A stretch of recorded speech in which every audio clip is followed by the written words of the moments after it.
tajuk Al-Muqaddimah, yang sebelum ni kita bicara tentang faktanya. Alhamdulillah, sekarang kita masuk kepada bahagian akhir bagi Muqaddimatul Wajib, iaitu contoh-contoh fiqh yang berkait rapat dengan Muqaddimatul Wajib. Kalau cabang yang pertama, maksudnya contoh fiqh yang pertama, sekiranya wanita yang dinikahi tidak dapat dibezakan dengan wanita ajnabiyah, maka kedua-duanya adalah haram. Iaitu di atas tafsiran bahawa wajib bagi si mukallaf untuk menahan diri daripada kedua-dua wanita tersebut. Maknanya sekarang ni contoh-contoh fiqh bagi Muqaddimatul Wajib pada bahagian yang kedua, iaitu mukaddimah wajib yang diperlukan bagi memastikan secara yakin bahawa perbuatan yang disuruh terlaksana. Mukaddimah ada dua jenis kan? Mukaddimah allati tawaqqafa al-ma'muru bihi alaihi li ajli wujudihi wasani li ajli al-ilmi biwujudihi. Ini adalah furu' kepada bahagian yang kedua, di ajlil ilmi biwujudil ma'muri bihi. Okey, contoh yang pertama tadi jelas kan? Seorang perempuan yang merupakan isteri seseorang, tiba-tiba dia telah seorang wanita yang lain. Jadi ketika sama-sama itu, boleh ke suami main pilih je? Tak boleh. Sebab kalau dia memilih, dia mungkin akan melakukan hubungan dengan wanita yang bukan isteri dia. Jadi haram. Dia diharamkan daripada melakukan hubungan dengan wanita yang bukan isteri. Cuma untuk dia pastikan, dia yakin yang dia tidak dia tak melakukan terus. Jadi isteri dia menjadi muqaddimatul wajib. Manakala wanita ajnabiyah menjadi perbuatan yang wajib, iaitu tidak boleh bersama dengan dia. Cabang yang kedua pula, law qala ihdakuma talikun harumata taghliban lil hurmah. Cabang yang kedua, seandainya seorang suami telah berkata kepada kedua-dua orang isterinya, salah seorang daripada kamu berdua adalah dijatuhkan talak. Tapi dia tak tentukan siapa. Dan si suami pun tak maksudkan siapa yang nak jatuhkan. Cuma dia kata, kamu berdua ni nampak asyik nak bergaduh je, salah seorang jatuh talak. Senang cerita. Tak nak bergaduh dah. Asyik nak bergaduh je, salah seorang ni jatuh talak. Lepas tu dia orang pun, siapa yang jatuh bang? Entah, nantilah saya fikir. Tapi memang saya jatuh talak lah kata. Salah seorang di kalangan kamu jatuh talak. Selesai. Biar seorang je. Seorang lagi boleh keluar dari rumah. Siapa yang seorang tu nanti saya fikir. Dia tak fikir lagi. Jadi kalau berlaku keadaannya, maka kedua-dua wanita tersebut adalah haram. Maksudnya tidak boleh si suami bersama dengan kedua-dua orang isterinya, sebab salah seorangnya telah dijatuhkan talak. Atas sebab memenangkan pengharaman. Bila bertembung di antara pengharaman dan keharusan, maka pengharaman yang hendaklah didahulukan. Bila bertemu di antara al-jawaz dengan al-hurmah, kita dahulukan al-hurmah demi untuk mengelakkan daripada terjebak dalam perbuatan haram.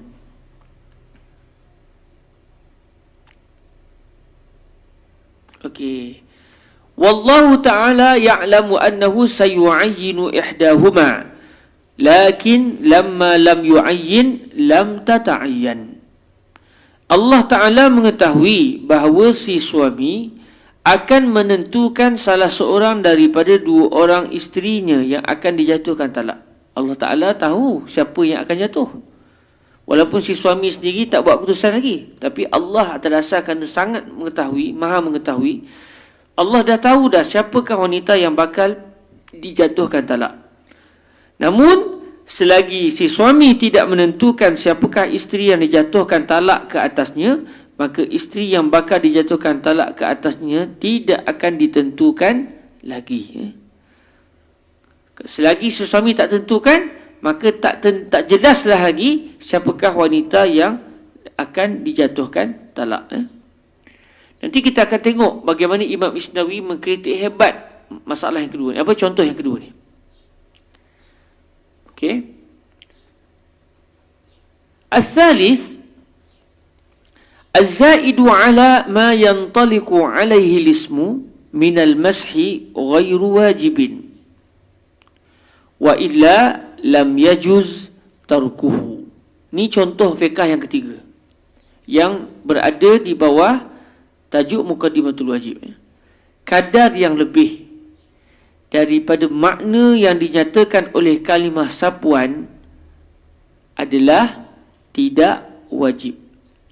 Allah kata famsahu biru'usikum, sapulah kepalamu. Maksudnya sapulah rambut yang berada di kepalamu. Ataupun kalau dia tak ada rambut, kepala tu disapu. Dia botak contoh kan, disapu kepala dia. Baik. Kadar apa yang akan dianggap berlaku sapuan? Syarak tak sebut. Nak kena berapa banyak? Nak sapu berapa banyak? Syariat tersebut. Tapi syariat minta sapu. Asal berlaku je sapu, selesai. Kalau dia malas sangat, dia sapu selai rambut, selesai. Sapu 2 helai, helai yang kedua sudah tidak wajib. Helai yang ketiga sudah tidak wajib. Okey? Jadi di sini disebut kadar yang lebih daripada makna yang dinyatakan oleh kalimah sapuan, contohnya ni, adalah tidak wajib.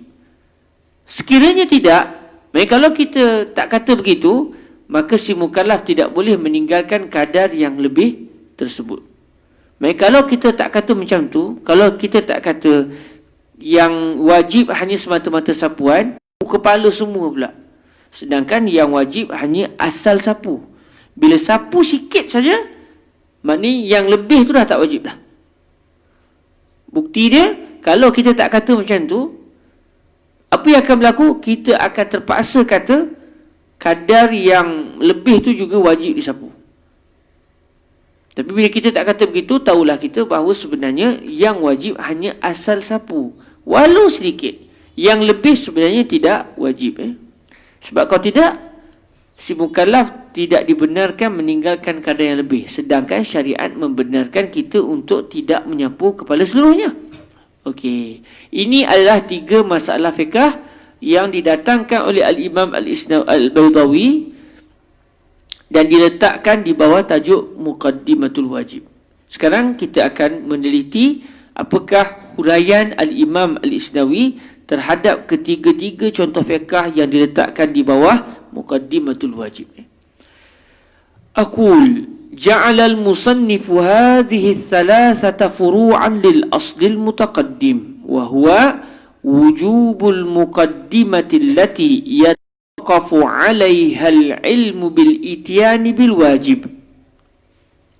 Saya berkata, pengarang kitab Minhajul Talibin, pengarang kitab Minhajul Wusul telah menjadikan ketiga-tiga masalah fiqh ini sebagai contoh cabang-cabang kepada kaedah yang telah lepas. Kaedah yang dimaksudkan ialah kewajipan melaksanakan al-muqaddimah, yang kepastian pelaksanaan perbuatan yang wajib ada 2 jenis. Muqaddimah yang diperlukan supaya perbuatan yang wajib terlaksana. Muqaddimah yang diperlukan supaya kita yakin bahawa perbuatan yang wajib terlaksana. Jadi 2 jenis muqaddimah telah kita sebut tadi. Maknanya ketiga-tiga contoh fiqh ini berada di bawah muqaddimah yang diperlukan supaya kita yakin perbuatan yang diwajibkan dapat dilaksanakan. Tindakan, okey. Wa tafri'ul awwal wa tsani wadihun. Wa amma ats-tsalits fa fihi kalamun ya'ti wa sata'riful jami'. Tindakan pengarang, iaitu Imam Baydawi, yang menjadikan cabang yang pertama dan cabang yang kedua sebagai cabang kepada kaedah di atas adalah jelas. Nampak clear. Nampak Muqaddimatul Wajib itu wajib. Adapun cabang yang ketiga, maka ada perbincangan yang akan datang. Sebab tak jadi wajib pula. Dia muqaddimah tapi tak jadi wajib. Sebab cabang yang ketiga dia mengatakan yang lebih itu tidak wajib. Sedangkan tajuk kita pasal muqaddimah, yang mana muqaddimah adalah wajib. Lepas tu kata Imam Isnawi, adapun cabang yang ketiga, maka ada perbincangan yang akan datang. Akan disebutkan lepas ni perbincangannya, dan kamu akan mengetahui semua huraian kepada cabang-cabang yang tiga ini. Baik, kita masuk satu-satu. Al-far'ul awwal. Idza ishtabahati az-zawjatu bi ajnabiyatin harumata jami'an. Ala makna, maksud dia apa maksud harumata tu? Ala makna annahu yajibu alaihi al-kaffu an wat'ihima jami'an. Ihdahuma likauniha ajnabiyatan wal ukhra lishtibahiha bil ajnabiyah. Cabang yang pertama. Apabila seorang isteri tidak dapat dibezakan dengan wanita ajnabiyah, gelap sangat contoh, atau takdir Allah Ta'ala dia kahwin dengan seorang perempuan, perempuan tu pula ada kembar. Sama. Dia tak tahu. Bila dia masuk rumah, macam ada dua orang. Suara pula sama dua-dua tu. Dia kata, kita sebenarnya kembar bang. Salah seorang di kalangan kami isteri abang, seorang lagi bukan isteri abang. Siapa isteri saya? Tak nak beritahu. Teka lah. Tak boleh teka-teka ni kan. Jadi ketika tu nak buat macam mana? Apabila seorang isteri tidak dapat dibezakan dengan wanita ajnabiyah, maka kedua-dua wanita tersebut akan menjadi haram kesemuanya. Maksud haram kesemuanya dengan maksud bahawa wajib ke atas suami untuk menahan diri daripada bersetubuh dengan kedua-dua wanita tersebut. Tak boleh dia bersetubuh dengan kedua-duanya sekali. Baik, orang ni pun tak boleh, orang ni pun tak boleh. Walaupun salah seorang tu memang isteri dia.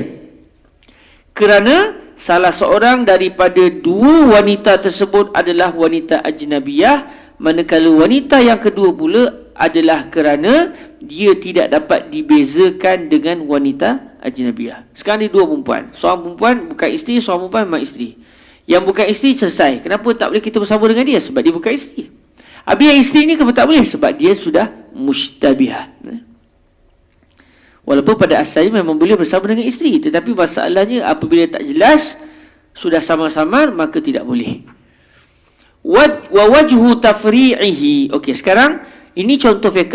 Apa kaitan dia dengan muqaddimatul wajib? Wa wajhu tafri'ihi annal kaffa 'anil ajnabiyyati wajibun wa la yahsulul ilmu bihi illa bil kaffi 'aniz zawjah.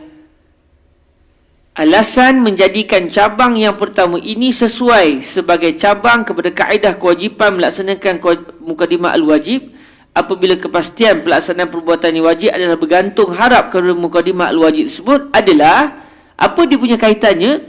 Sesungguhnya menahan diri daripada melakukan persetubuhan dengan wanita ajnabiyah adalah wajib. Menahan diri daripada melakukan hubungan dengan wanita yang bukan isteri adalah wajib. Namun keyakinan untuk menahan diri daripada persetubuhan dengan wanita yang bukan isteri tersebut tidak akan terhasil melainkan dengan cara menahan diri daripada persetubuhan dengan si isteri. Sekarang ada satu benda wajib yang saya kena buat. Apa dia? Tidak bersama dengan orang yang bukan isteri. Macam mana saya nak pasti yang saya tak bersama dengan dia? Caranya, jangan bersama dengan wanita yang seorang lagi, iaitu isteri. Jadi, isteri menjadi muqaddimatul wajib. Wa ma la yatimul wajib illa bihi fahuwa wajibun. Jadi, apabila saya diminta untuk menahan diri pada wanita yang bukan isteri, nak tahu perkara tu, nak yakin saya boleh buat benda tu, tidak lain tidak bukan adalah apabila saya juga menahan diri daripada isteri saya, maka ketika itu jadilah menahan diri daripada isteri menjadi wajib. Di sinilah kita nampak dia punya kaitan contoh fiqh ini dengan kaedah muqaddimatul wajib. Selesai yang tu. Sekarang kita akan tengok kritikan Imam Isnawi terhadap cabang yang pertama ni, contoh yang pertama. Wa innama fassara al-musannifu tahrimahuma bil kaffi anhuma lianna tahrim az-zawjati laysa bidzat bal bilishtibah. Okey. Lianna tahrim az-zawjati laysa bizzat bal bilishtibah. Yang dibaca bal ishtibah. Sebab hamzah tu hamzatul wasl. Bal bilishtibah. Wa hadha alladhi yushiru ilayhi la tahqiqa fihi.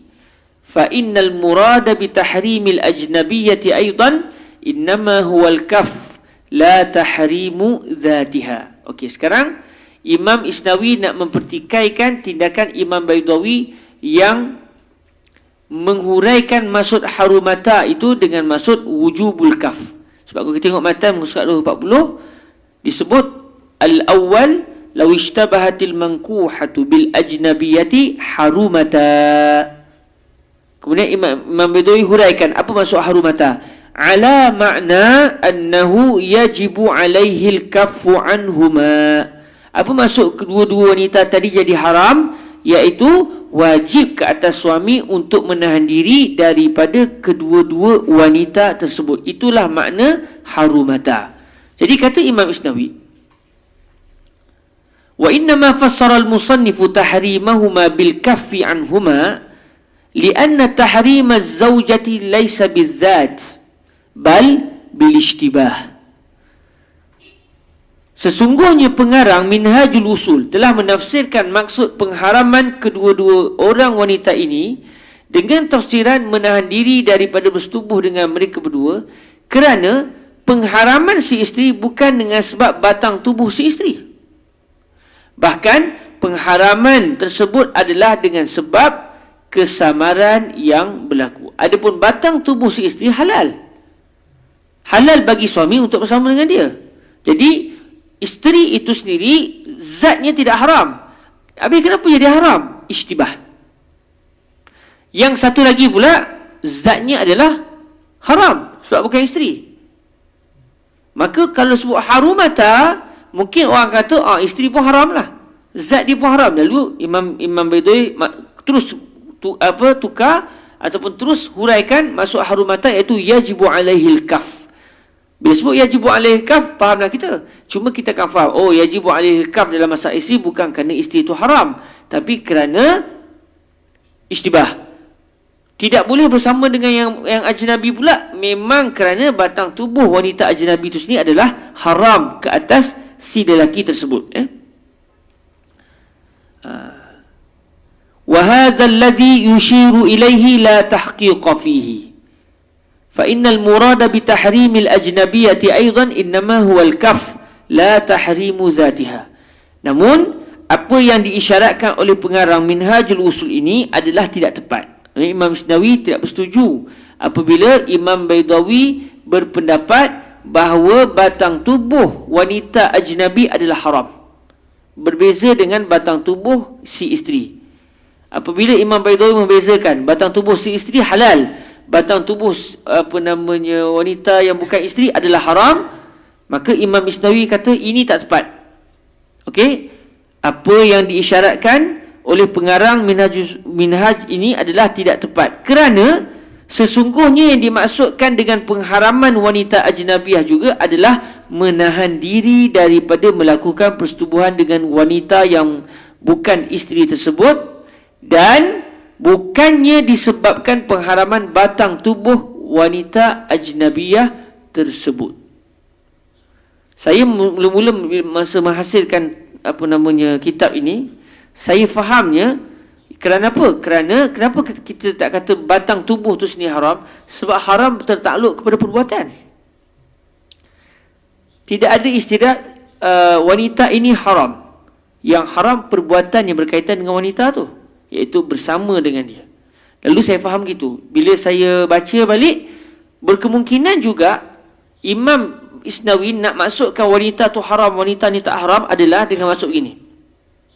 Semua tahu yang haram tu perbuatan, bukan zat.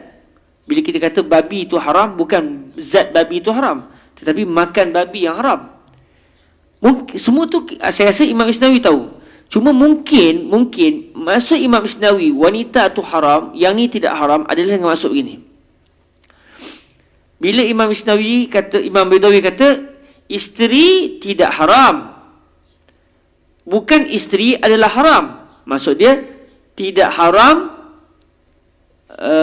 maksud dia isteri, batang tubuh si isteri tidak haram, boleh untuk digauli oleh suami. Adapun yang bukan isteri, dia adalah batang tubuh dia adalah haram, iaitu haram untuk digauli oleh si lelaki tadi. Lalu Imam Isnawi kata, tak, sebenarnya dua-dua tak haram. Dua-dua tidak haram. Maksudnya dua-dua sebenarnya boleh untuk digauli, boleh untuk disetubuhi. Batang tubuh di sini tidak haram. Yang haram adalah menggaulinya, bersetubuh dengan wanita yang bukan isteri. Tetapi zat wanita yang bukan isteri, dia tidak haram. Kerana apa? Kerana buktinya kita boleh kahwin dengan dia. Mungkin itu yang Imam Isnawi inginkan. Maknanya bila Imam Baydawi membezakan yang ni haram, yang ni tak haram, lalu beliau pun menyebut, iaitu maksud kedua-duanya haram ini adalah tidak boleh bersama, tidak boleh bersetubuh. Sebab kalau sebut dua-dua haram, isteri pun haram, sedangkan isteri tak haram. Jadi Imam Baydawi pun terus tafsirkan, maksud saya dua-dua haram ni adalah dua-dua tidak boleh bersama. Jadi kita pun faham, maksud Imam Baydawi nak beritahu isteri tidak haram, batang tubuh isteri tidak haram, batang tubuh wanita ajnabiyah yang haram. Lalu Imam Isnawi nak bagi tahu pula, kritik Imam Baydawi. Imam Isnawi beritahu sebenarnya dua-dua itu tidak haram. Batang tubuh isteri pun tak haram, batang tubuh wanita yang bukan ajnabiyah pun tak haram. Yang haramnya adalah bersama, melakukan hubungan persetubuhan dengan kedua-duanya. Apa bukti batang tubuh perempuan itu tidak haram? Buktinya kalau lelaki itu rajin, kahwinnya terus. Kalau batang tubuh tu haram, contoh macam mak dia sendiri, tak boleh, kahwin pun tak sah. Sebab tu Imam Isnawi kata apa yang dibezakan oleh Imam Baydawi ini tidak tepat. Kerana batang tubuh wanita ajnabiyah juga sebenarnya tidak haram, kerana boleh untuk dikahwini. Jadi kedua-duanya haram dengan maksud kedua-duanya tidak boleh untuk digauli. Kalau sebut kedua-duanya haram, maksudnya tidak boleh untuk digauli. Tapi hakikatnya batang tubuh si isteri pun tidak haram, batang tubuh wanita yang bukan isteri pun tidak haram, sebab boleh kahwin. Sebab tu kalau satu orang kalau dia rajin lah, macam tadi sebab adik-beradik, satu orang isteri dengan kawan dia, muka kahwin tu dengan itu, jadi dua-dua saya boleh bersama, selesai masalah. Nak katanya batang tubuh yang seorang lagi pun tidak haram. Mungkin itu yang diinginkan oleh Al-Imam Al-Isnawi, yang beliau tidak bersetuju dengan kenyataan Imam Baydawi yang membezakan di antara isteri dan juga bukan isteri dari sudut batang tubuh yang haram dengan tak haram. Okey. Cuma sebelum ni saya fahamnya, bila Imam Isnawi kata kerana batang tubuh si perempuan itu juga tidak haram, kerana sebenarnya yang haram adalah perbuatan, bukan batang tubuh. Itu kefahaman saya sebelum ni lah. Cuma bila saya perhati balik, mungkin juga Imam Baydawi inginkan dari sudut batang tubuh yang haram, iaitu boleh dikahwini. Batang tubuh batang tubuh yang haram iaitu tidak boleh dikahwini. Batang tubuh yang halal boleh dikahwini. Okey, itu masalah yang pertama. Selesai? Clear semua?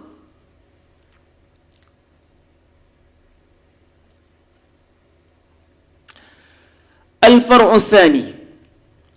Idza qala li zawjatayhi ihdakuma talikun, qala fil mahsul fayahtamilu. Boleh baca juga dengan fayuhtamalu. Fayahtamilu an yuqal bi baqa'i hilli wat'ihima. Lianna at-talaqa syai'un mu'ayyanun. Fala yahsulu illa fi mahallin muta'ayyinin. Saya bariskan tu muta'ayyanin. Mungkin yang lebih tepat adalah muta'ayyinin. Sebab al-mahal muta'ayyin wa talaq muta'ayyan. Sebab ta'ayyan al-mahal li-talaq. Ta'ayyan al-mahallu li-talaqi. Jadi sara al-mahallu muta'ayyinan wa sara al-talaqu muta'ayyanan. Contoh dia macam ta'allaqal hukmu bifi'lil mukallaf. Fasara al-hukmu muta'alliqan wa sara al-fi'lu muta'allaqan. Mungkin yang betulnya bukan muta'ayyan macam saya tulis, tapi sebetulnya adalah muta'ayyin bikasril ain. Okey. Fala yahsulu illa fi mahallin muta'ayyin. Fa idza lam yu'ayyin la yakunu talaqu waqi'an. Balil waqi'u amrun lahu salahiyatu at-ta'thir fi at-talaqi 'inda at-ta'yin. Okey, kita masuk. Imam Ar-Razi telah berkata di dalam Al-Mahsul, maka berkemungkinan untuk dikatakan bahawa kekal halal bagi si suami untuk bersetubuh dengan kedua-dua isterinya kerana talak adalah satu perkara yang bersifat jelas, maka talak tidak akan berlaku melainkan pada tempat yang jelas. Maka apabila tempat jatuhnya talak tidak dijelaskan, sebab suami masih lagi belum tentukan siapakah isteri dia yang dia nak jatuhkan talak, tapi dia dah lepaskan talak dah, talak tidak akan berlaku. Maka jatuh talak tu sendiri, wanita yang nak dijatuhkan talak tu pun belum ditentukan lagi siapakah dia, maka tidak berlakulah talak. Sebab talak memerlukan tempat yang jelas. Bila tak jumpa tempat yang jelas, maka tak berlaku talak. Bahkan situasi yang berlaku adalah satu perkara yang boleh memberikan kesan kepada berlakunya talak ketika berlakunya penentuan siapakah wanita yang dijatuhkan talak. Jadi Imam Isnawi dalam dua orang isteri, disebut pada dua isteri dia, salah satu daripada kamu berdua saya jatuhkan talak. Jadi kata Imam Ar-Razi, dalam situasi ini di segi hukum fiqahnya berkemungkinan akan ada dua pendapat.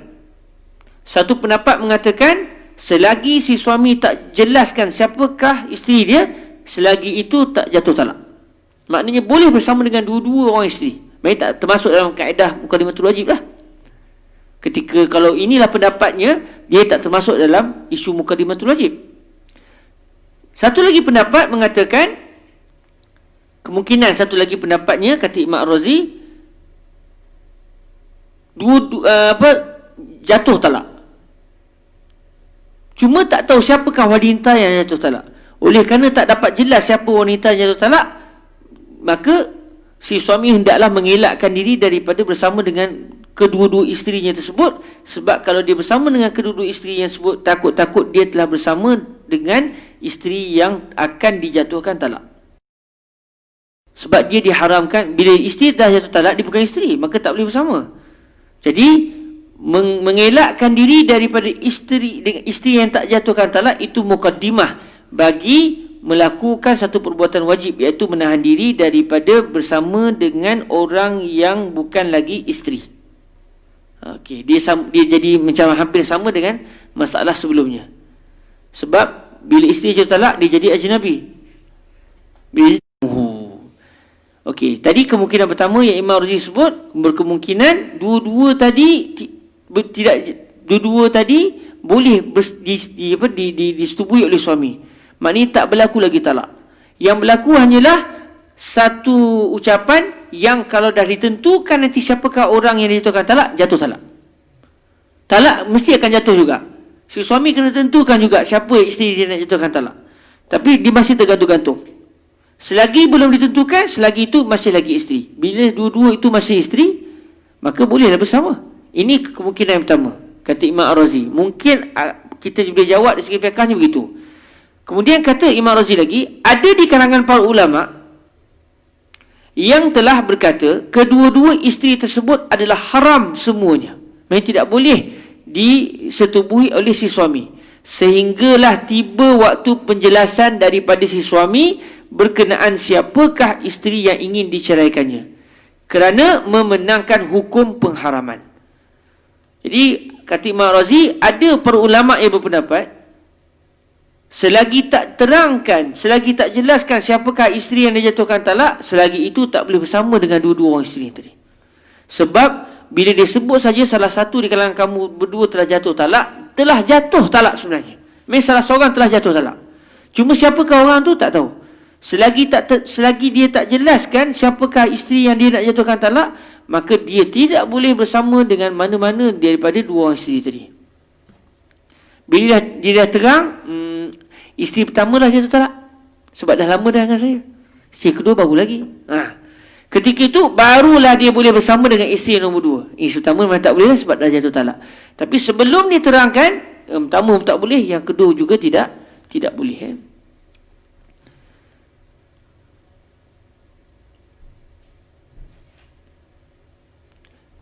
Ini adalah ucapan Al-Imam Ar-Razi. Jadi kata Imam Al-Isnawi, yang saya datangkan tadi itu adalah teks Imam Ar-Razi. Maksudnya kalau tengok dalam matan Al-Baydawi, Imam Baydawi datangkan terus satu pendapat je, iaitu kedua-duanya tidak boleh disetubuhi oleh suami. Tapi kalau kita buka dalam Al-Mahsul, Imam Ar-Razi sebut di sana ada kemungkinan jawapan, iaitu dua-dua boleh disetubuhi sampailah si suami terangkan siapakah isteri yang dia nak jatuhkan talak. Masa tu barulah dia tidak boleh bersama dengan isteri yang dijatuhkan talak. Satu lagi jawapan pula adalah apa yang dipegang oleh sebahagian para ulama, kata Imam Ar-Razi, yang mengatakan bila sebut je ihdakum taliq, jatuh talak terus. Cuma tak tahu siapa orang tu. Bila tak tahu, kena elakkan. Nak elakkan macam mana? Elakkan dua-dua sekali demi untuk memenangkan al-hurmah. Bila bertemu di antara al-hurmah dan juga al-jawaz, hendaklah kita mendahului al-hurmah. Maksudnya kita pegang al-hurmah demi mengelakkan daripada terlibat dengan dosa. Wa zakara mislahu fil muntakhabi aidan. Pandang beliau iaitu Imam Ar-Razi turut juga menyatakan seperti pandangan tersebut di dalam Al-Muntakhab, dalam kitab beliau yang namanya Muntakhab Al-Mahsul. Masih dalam manuskrip lagi kitab ni, tak pernah bercetak lagi kitab ni. Syekh Said Syatuk suruh saya tahqiq kitab ni. Ya Rabb, mana dah tahu kalau diizinkan Allah. Saya ada 4 manuskrip kitab ni, kitab Al-Muntakhab. Dan tesis saya dulu pun berkaitan dengan Muntakhab. Cuma masa tesis tu jumpa 3 manuskrip. Lepas siap tesis jumpa 1 lagi. Dia ada satu lagi tesis manuskrip kitab Muntakhab di Amerika. Di universiti, apa nama universiti tu Wales. Di Amerika. Dikatakan ada universiti tu. Dan sahabat saya daripada Amerika kata, kalau nak beli manuskrip tu siaplah duit, memang manuskrip tu mahal amat. Sebersebi mahal. Nak pergi pun mahal, nak beli pun mahal. Yang kedua tak pasti pula tu, memang betul ada ke, tapi jadi 5 lah. Tapi setakat ni baru 4 4 makhtutat kitab Al-Muntakhab. 4 pun dah cukup dah. Dalam dunia Islam takat-takat ni 4 ni lah. Mungkin ada lagi, tapi orang pun tak, kalau cari internet pun jumpa 2 je, jumpa 3. Jumpa 2. Kalau kita tengok di internet ada 2. Saya dapat yang nombor 3 ni pun sebab saya pergi ke Darul Kutub Ma'had Al-Makhtutat di jalan nak pergi ke Kedutaan Malaysia. Itu pun dia putus state daripada makhtutat asal yang ada di Turki. Jadi kitab ni antara kitab yang sampai orang kata kitab ni dah tak wujud, dah hilang. Tapi alhamdulillah masih ada manuskripnya, alhamdulillah. Okey, dalam Muntakhab pun Imam Razi sebut begitu, ada 2 kemungkinan. Iaitu mungkin kita kata tak jatuh talak sehinggalah ditentukan siapakah isteri yang ingin dijatuhkan talak, dan pandangan yang kedua-dua jadi haram sebab dah jatuh talak. Wa qad jazamal musannifu bitsani ma'a anna sahib al-hasil lam yazkur tarjihan wala naqla bal haka ihtimalaini 'ala as-sawa' wa tafri'u hadha yu'rafu mimma qablahu. Pengarang Minhajul Usul pula, iaitu Imam Al-Baydawi, telah memutuskan. Kalimah jazam ni, kalau ikut terjemah ni, putuslah. Tapi bila sebut jazam, maknanya hanya mendatangkan satu pandangan. Mereka kalau kita baca, seakan-akan ini saja, ini satu-satunya pandangan. Tapi bila kita tengok, rupanya ada 2 pendapat. Cuma Imam Al-Baydawi tak datangkan pandangan lain. Dia hanya datangkan satu pandangan. Sebab tu dikatakan jazamal musannif. Ay zakara ra'yan wahidan faqat. Walam yazkur ar-ra'y tsani. Pengarang Minhaj al-Usul pula telah memutuskan dengan pandangan yang kedua. Beliau hanya sebut pandangan yang kedua, iaitu haram ke atas si suami untuk bersama dengan mana-mana isteri yang salah seorangnya telah dijatuhkan talak. Manakala pengarang Al-Hasil pula, siapa pengarang Al-Hasil?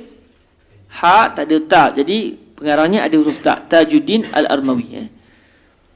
Manakala pengarang Al-Hasil pula tidak menyatakan pandangan yang paling kuat di antara dua pandangan ini, dan tidak pula menyatakan siapakah pemilik kedua-dua pandangan tersebut. Jadi dalam Muntakhab, dalam Al-Mahsul disebut dua pandangan. Dalam Al-Hasil pun begitu. Bahkan dalam Al-Hasil terus tak dinyatakan sebarang qarinah yang menunjukkan mana satu yang kuat.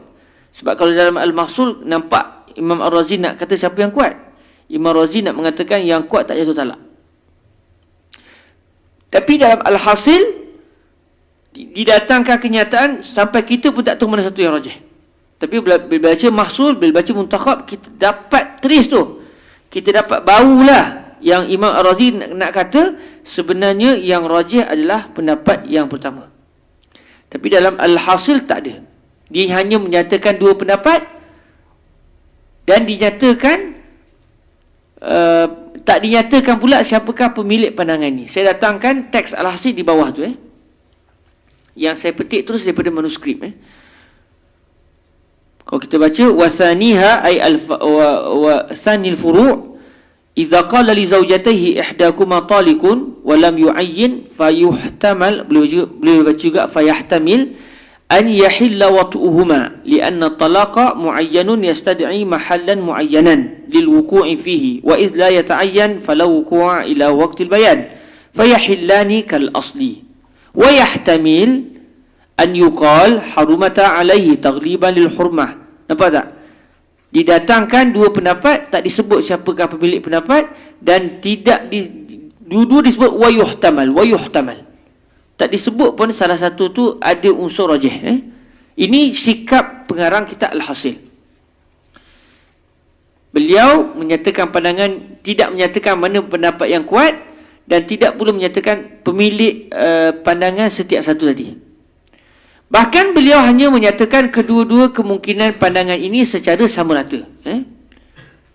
Beza dengan Al-Mahsul. Al-Mahsul, bila kita baca, kita dapat tangkap yang Imam Ar-Razi nak bagi tahu yang rajih tak jatuh talak. Pendapat satu lagi yang kata jatuh talak lalu tak boleh bersama dengan dua-dua isteri itu pendapat yang marjuh. Maksudnya seakan-akan Imam Ar-Razi nak bagi tahu yang kuat, selagi tak ditentukan siapakah isteri, boleh si suami bersama dengan kedua-duanya sekali.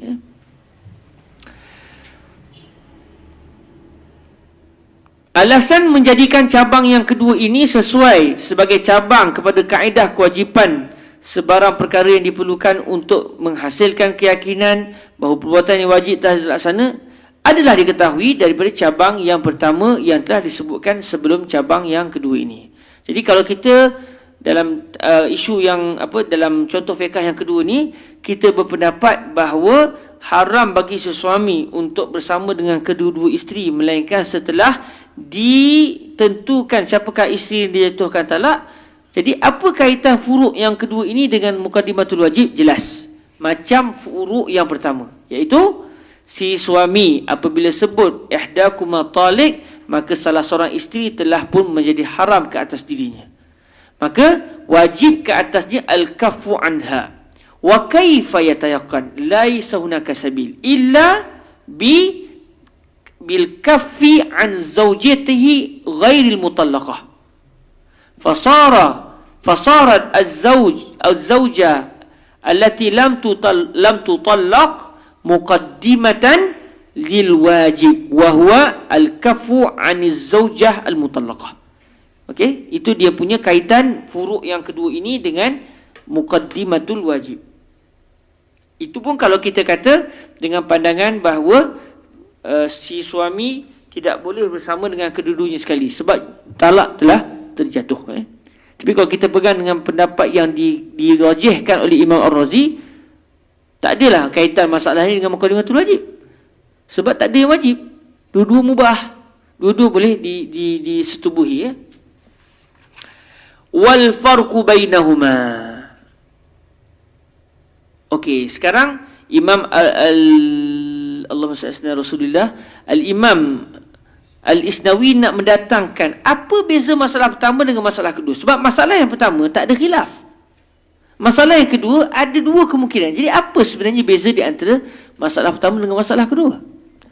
Wal farqu bainahuma anna ihdal mar'atayn fi suratil ula laysat muharramatan bi tariqil asalah.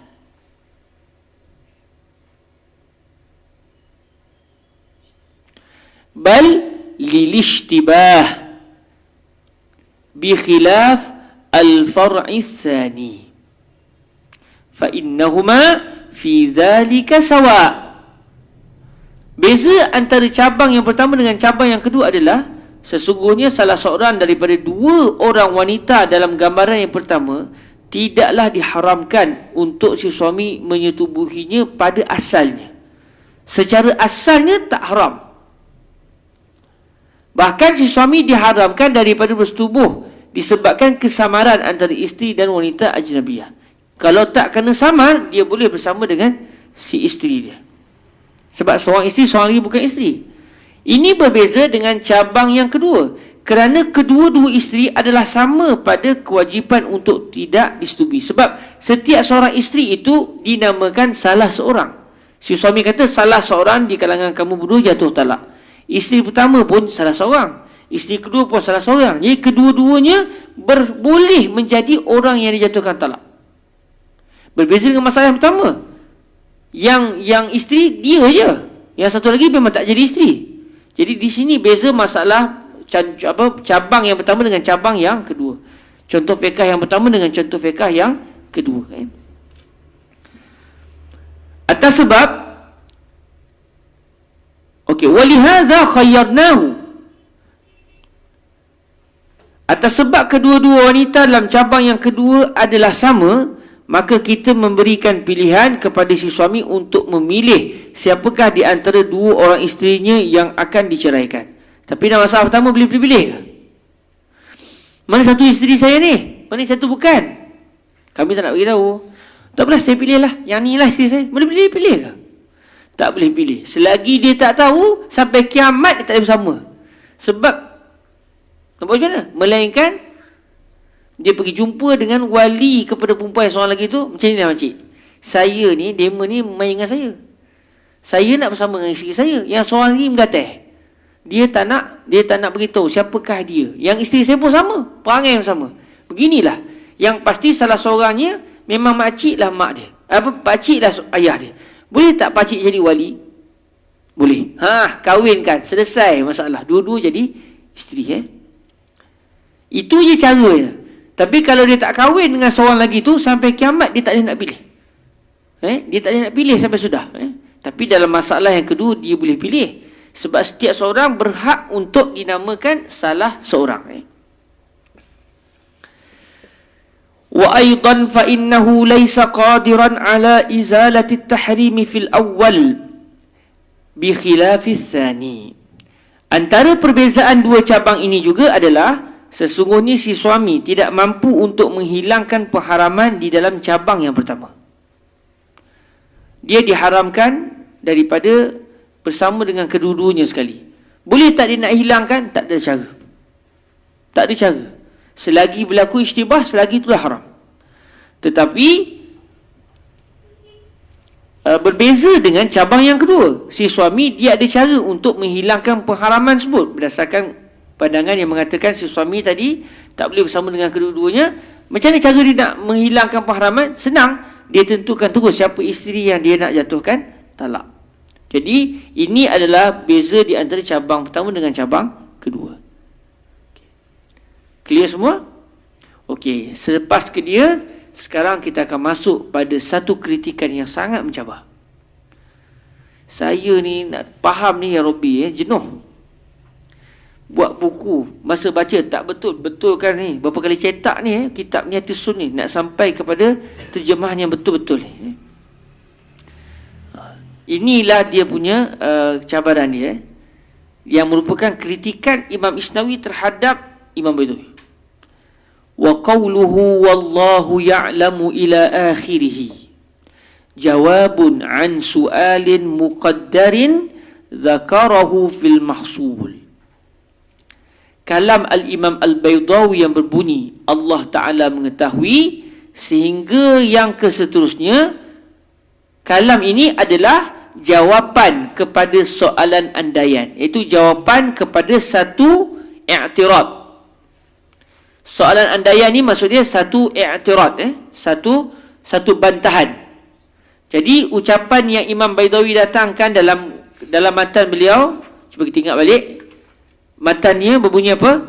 Wallahu ta'ala ya'lamu annahu sayu'ayyinu ihdahuma lakin lamma lam yu'ayyin lam tata'ayyan. Ucapan ini adalah jawapan kepada bantahan.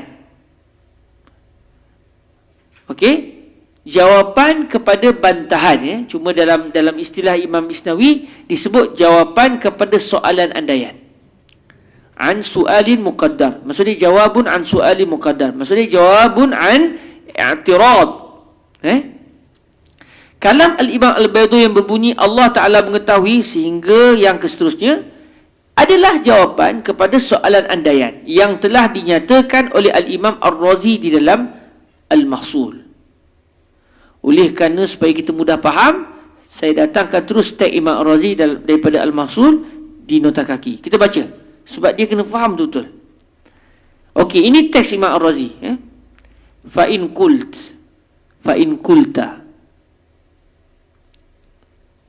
qulta, kalau kamu sebut. Ini soalan andaian tu. Kalau kamu hentam saya, apa jawapan saya? Sebab Imam Razi nak beritahu ada dua pendapat. Lalu kalau orang yang tak setuju dengan beliau hentam beliau, apa jawapan beliau? Okey? Sebab Imam Razi berpendapat tak jatuh talak. Bila tak jatuh talak, boleh bersama dengan kedua-dua isteri. Satu lagi pendapat pula jatuh talak. Bila jatuh talak, seorang telah tertalak, dia bukan lagi isteri, tapi siapa dia tak tahu. Maka cara dia elak dua-dua terus. Tentukan barulah boleh bersama dengan yang seorang lagi yang tak jatuhkan talak. Jadi kalau orang hentam Imam Razi dengan sebut begini, maka Imam Razi kata, saya akan sebut begini. Jawapan saya begini. Fa in qulta lamma wajaba alaihi ta'yin wallahu ta'ala ya'lam ma sayu'ayyinuh fatakunu hiya al-muharramata wal mutallaqata bi'ainiha fi ilmi Allah ta'ala wa innama huwa mustabihun alaina. Sekiranya kamu kata apabila wajib ke atas si suami tadi untuk menentukan siapakah wanita yang akan dijatuhkan talak, dalam keadaan Allah mengetahui siapakah sebenarnya wanita yang akan dia pilih sebagai wanita yang dijatuhkan talak. Walaupun dia tak jatuhkan lagi, walaupun dia tak terangkan lagi, tapi Allah Maha mengetahui. Maka jadilah wanita yang akan dijatuhkan talak itu, yang Allah dah tahu siapakah dia, jadilah dia wanita yang diharamkan untuk disetubuhi, sebab dia dah bukan lagi isteri. Dan jadilah dia wanita yang dijatuhkan talak secara jelas-jelas pada ilmu Allah Ta'ala. Walaupun pada si suami tak jelas, tapi pada ilmu Allah Ta'ala, Allah dah tahu dah A ke B, B ke A yang dijatuhkan talak. Wa innama huwa mustabihun alaina. Cuma masalahnya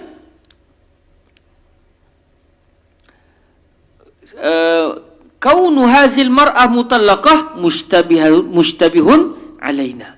Jadi kata dia punya kesimpulan dia, orang tu yang tak setuju dengan Imam Razi, iaitu golongan yang mengatakan hendaklah si suami terus tak bersama dengan kedua-dua orang isteri, dia kata gini. Sekarang saya nak tanya kamu, wahai Imam Razi, Allah tahu tak yang siapakah wanita yang bakal dijatuhkan talak? Kita tahulah. Maksudnya Allah dah tahu dah kan siapa wanita tu, salah seorang tu kan. Maksudnya dah jatuh talak. Bila dah jatuh talak, cuma kita tak tahu. Bila kita tak tahu macam cara, jangan buat dua-dua. Jangan bersama dengan kedua-dua. Sebab itu haram bersama dengan kedua-dua. Sebab seorang tu telah dijatuhkan talak. Walaupun suami tak tentukan lagi, tapi Allah dah tahu. Ada dah wanita yang telah dijatuhkan talak. Jadi, elakkan kedua-keduanya. Kalau kamu, lalu Imam Razi kata, okey, kalaulah mereka timbulkan soalan ini kepada saya, apa jawapan saya? Qultu Allah Ta'ala ya'lam al-asya' ala ma hiya alaihi. fala ya'lamu ghairal muta'ayyin muta'ayyina lianna dhalika jahlun wa huwa fi haqqillahi ta'ala muhal bal ya'lamuhu ghaira muta'ayyinin fil hal wa ya'lam annahu fil mustaqbal sayata'ayyan. Jadi Imam Razi akan jawab, kalau tadi tu ditimbulkan soalan, walaupun bentuknya soalan, tapi sebenarnya tak tu nak hantam saya lah tu. Jadi ini jawapan saya. Jawapan saya, Allah tahu satu benda tu berdasarkan realiti benda tu. Sekarang Allah tahu wanita tu ditentukan ke tak ditentukan? Sekarang si suami tak tentukan lagi. Baik, Allah sekarang tahu wanita yang bakal. Bukan saya ambil contoh orang lain, takutlah contoh ni kena kita nanya. Ada satu orang, nama dia Abu, katakan dia ni sihat walafiat, tak ada sebarang penyakit sekarang, tapi lagi 10 tahun akan datang dia akan menderita kanser sampai mati. Baik, sekarang ni dia ni sihat ke tak sihat di sisi ilmu Allah Ta'ala? Walaupun Allah akan tahu dia akan jadi sakit teruk akan datang, tapi sekarang dia sihat ke tak sihat? Sekarang dia tak ditentukan lagi siapakah dia, belum lagi jatuh talak. Sekarang tak jatuh talak, walaupun akan datang akan jatuh talak.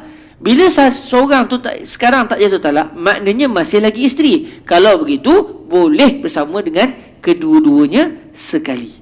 Ini jawapan Imam Ar-Razi. Baik, kita baca balik kalam Imam Al-Imam Al-Isnawi untuk kita faham balik apa kaitan dengan yang saya datangkan tadi. Panjang sikit lah kita main situ main sini sebab kita nak pergi faham sungguh. Sebab saya nak faham ni pun jenuh. Kau dah faham puas hati Okey, kita baca dari awal balik. Kalam Al-Imam Al-Baydawi yang berbunyi Allah Ta'ala mengetahui sehingga yang seterusnya adalah jawapan. Ucapan Imam Baydawi ini jawapan. Jawapan daripada Imam Ar-Razi untuk membalas balik i'tirad daripada golongan yang mengatakan haram untuk si suami bersama dengan kedua-duanya sekali. Okey?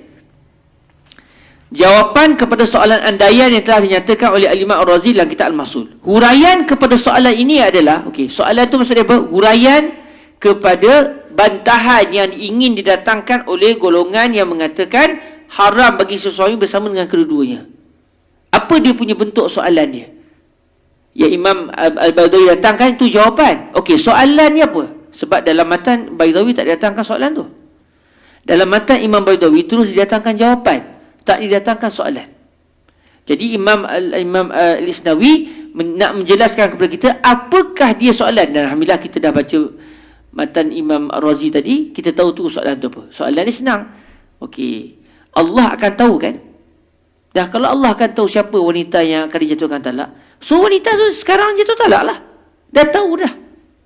Jadi bila dia telah jatuhkan talak, sebab akan datang Allah tahu dia siapakah wanita yang jatuh talak, maka oleh kerana dia telah jatuh talak, maka hendaklah dielakkan. Nak elakkan tak mampu sebab musytabih, maka elakkan kedua-duanya sekali. Okey. Huraian kepada soalan ini adalah sesungguhnya Allah Ta'ala mengetahui siapakah perempuan yang akan ditentukan oleh si suami secara batang tubuhnya. Wa tawjihu anna Allah Ta'ala ya'lamul mar'ah allati sayu'ayyinuha az-zawju bi'ainiha fatakunu hiya al-muharramata wal-mutallaqata fi ilmi Allah Ta'ala. Maka wanita yang akan dijatuhkan talak tersebutlah yang diharamkan untuk disetubuhi dan yang akan diceraikan nanti berdasarkan ilmu Allah Ta'ala. Wa innama huwa mustabahun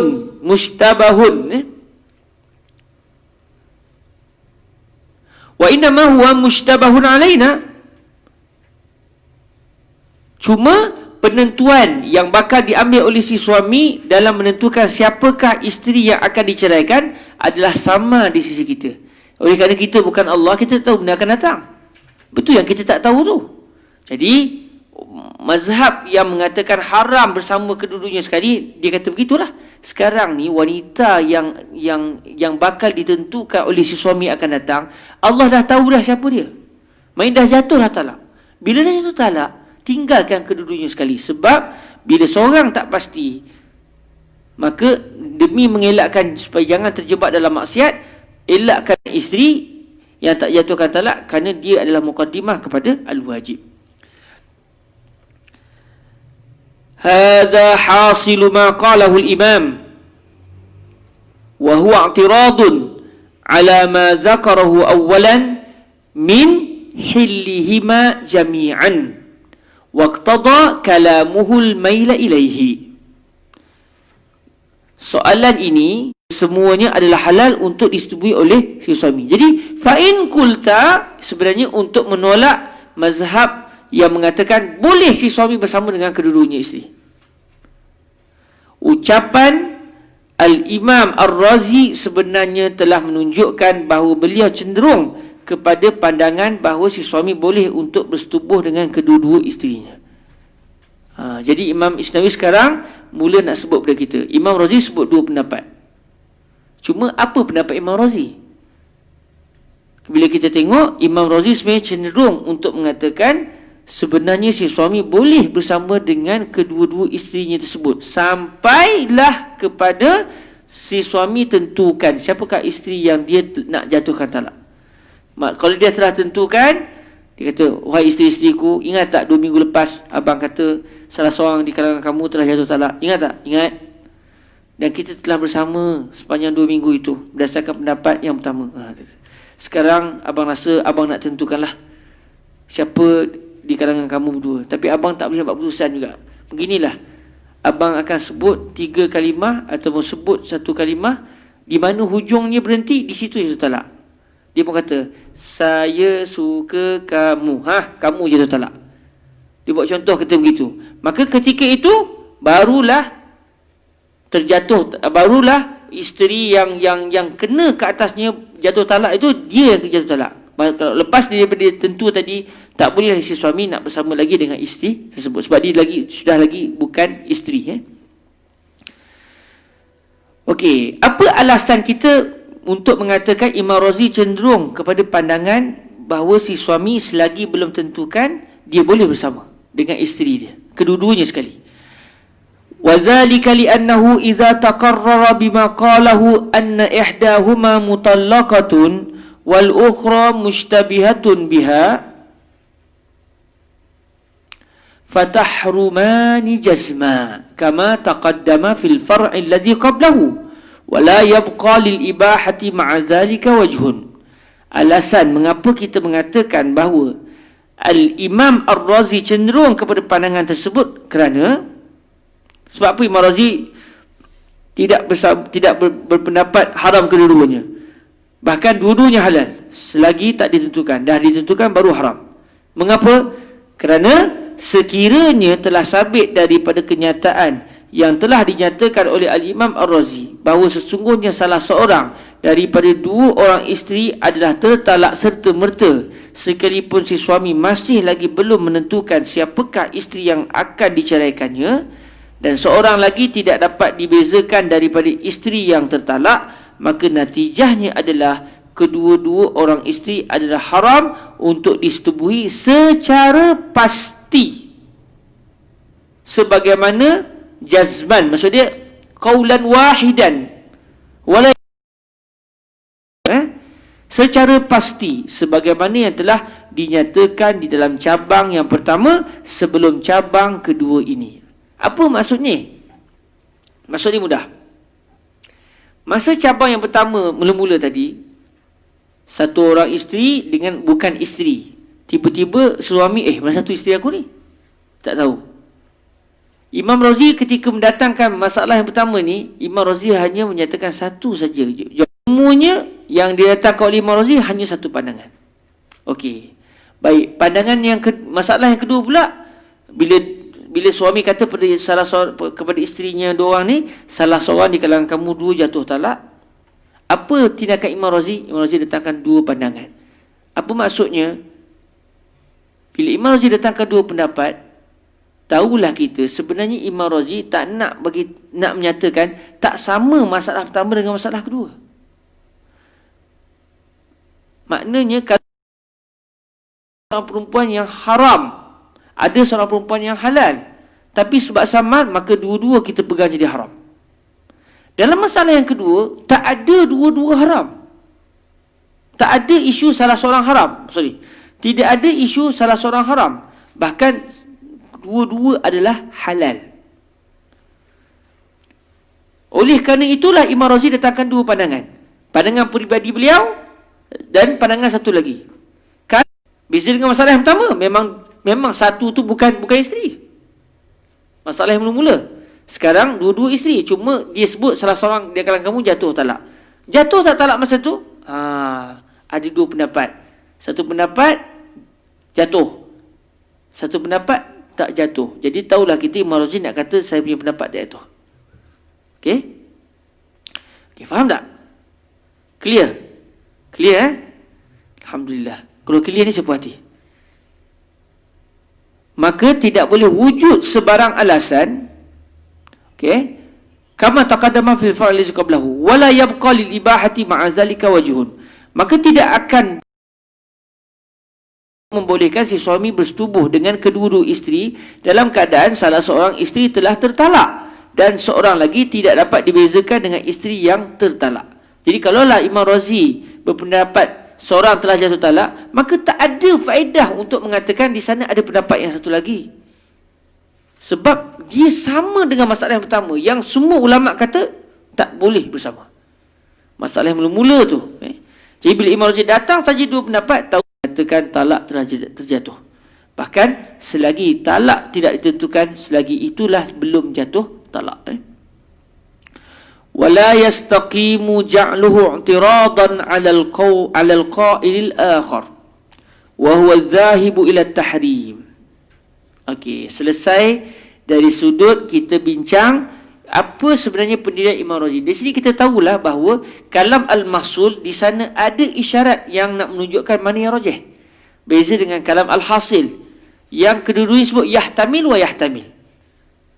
Baik, sekarang kita nak masuk kepada apa sebenarnya hakikat ucapan Imam Al-Baydawi yang berbunyi wallahu ta'ala ya'lam tu.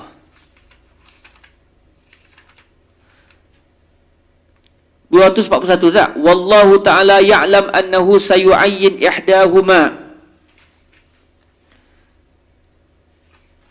Okey, kata Imam Al-Isnawi wala yastaqim ay yastaqim hadha al-i'tirab wa huwa su'al muqaddar.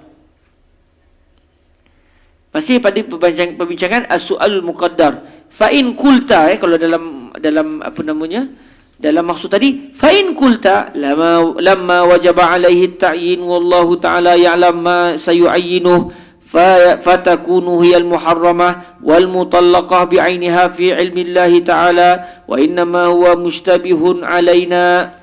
Jadi kata Imam Isnawi, la yastaqim wa la yastaqim ja'luhu i'tiradan 'ala al-qa'il al-akhar wa huwa adh-dhahibu ila at-tahrim li'annahu 'ala wafqihi la 'ala 'aksihi.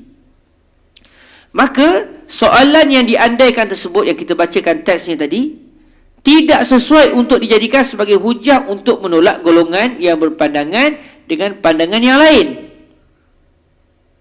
Itu berpandangan dengan pandangan yang lain daripada pandangan yang dipilih oleh Imam Ar-Razi. Apa golongan tu? Golongan yang mengatakan haram sebab seorang telah jatuh talak. Jadi tak boleh kita kata soalan andaian yang didatangkan dalam kitab Al-Mahsud ini sebenarnya adalah jawapan untuk menolak mazhab yang mengatakan haram kedua-duanya sekali. Si isteri sebut. Sebab apa? Okey, maka soalan yang diandaikan tersebut tidak sesuai untuk dijadikan sebagai hujah untuk menolak golongan yang berpandangan dengan pandangan yang lain, iaitu golongan yang berpandangan dengan pengharaman persetubuhan dengan kedua-dua orang isteri. Sebab apa? Sebab apa kita tak boleh kata soalan andaian yang tak ada dalam kitab Minhajul Usul tapi ada dalam kitab Al-Mahsul. Kenapa soalan ini tak boleh kita kata untuk menolak mazhab yang mengatakan haram kedua-duanya sekali? Kerana jatuh talak. Kerana soalan yang diandaikan tersebut adalah selari dengan golongan yang mengharamkan persetubuhan dengan kedua-dua orang isteri dan bukannya bercanggah dengan golongan tersebut. Sebab soalan ini hakikatnya, walaupun bentuknya soalan, hakikatnya bantahan daripada siapa? daripada orang yang mengatakan jatuh talak. Nak hentam siapa? Nak hentam Imam Razi. Jadi dia selari, memang hujah dia. Kenapa nak hentam dia pula? Hujah dia, dalil dia. Sebab dia nak mengatakan, okey, Allah tahu kan siapakah wanita yang bakal dijatuhkan talak. Maknanya dia telah jatuh talak lah. Jadi maknanya ini adalah hujah golongan yang tak Ar-Razi. Wa jawabuhu, setelah kita tahu apakah sebenarnya soalan yang diandaikan oleh Imam Ar-Razi, yang soalan ni tak ada dalam matan Minhaj Al-Usul. Yang ada jawapannya. Soalan tak didatangkan, tapi datangkan jawapan. Setelah kita faham soalan itu dan kita tahu siapakah pemilik soalan itu, apa tujuannya, nak hentam siapa, Imam Al-Isnawi sebut wa jawabuhu li al-musannif wallahu ta'ala ya'lam annahu sayu'ayyin ihdahuma lakin lamma lam yu'ayyin lam tata'ayyan. Ini adalah jawapan balas daripada Al-Imam Ar-Razi untuk mematahkan bantahan yang dikeluarkan oleh golongan yang mengharamkan tersebut. Cuma bantahan tu tak ada dalam matan Imam Baydawi, yang ada dalam kitab Al-Mahsul. Jawapan didatangkan oleh Imam Baydawi.